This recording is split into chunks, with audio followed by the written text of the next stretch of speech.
భీష్ముడికి ఆ పేరు ఎలా వచ్చిందో మీకు తెలుసా? ఒకరోజు సంతన మహారాజు బాధపడుతూ కూర్చుంటాడు. అది చూసిన దేవవ్రతుడు తండ్రిని అడుగుతాడు, ఎందుకు అలా ఉన్నారు అని. అప్పుడు ఆయన, నీకు రాజు అధికారం ఇవ్వడం సత్యవతికి ఇష్టం లేదని చెప్తాడు.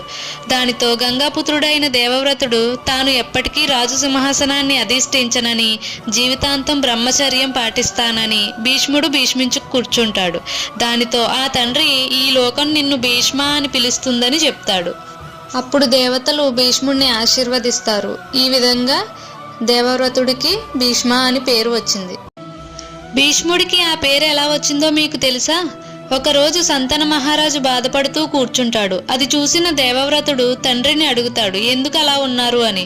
అప్పుడు ఆయన, నీకు రాజు అధికారం ఇవ్వడం సత్యవతికి ఇష్టం లేదని చెప్తాడు. దానితో గంగాపుత్రుడైన దేవవ్రతుడు తాను ఎప్పటికీ రాజు సింహాసనాన్ని అధిష్ఠించనని, జీవితాంతం బ్రహ్మచర్యం పాటిస్తానని భీష్ముడు భీష్మించు కూర్చుంటాడు. దానితో ఆ తండ్రి, ఈ లోకం నిన్ను భీష్మ అని పిలుస్తుందని చెప్తాడు. అప్పుడు దేవతలు భీష్ముడిని ఆశీర్వదిస్తారు. ఈ విధంగా దేవవ్రతుడికి భీష్మ అని పేరు వచ్చింది.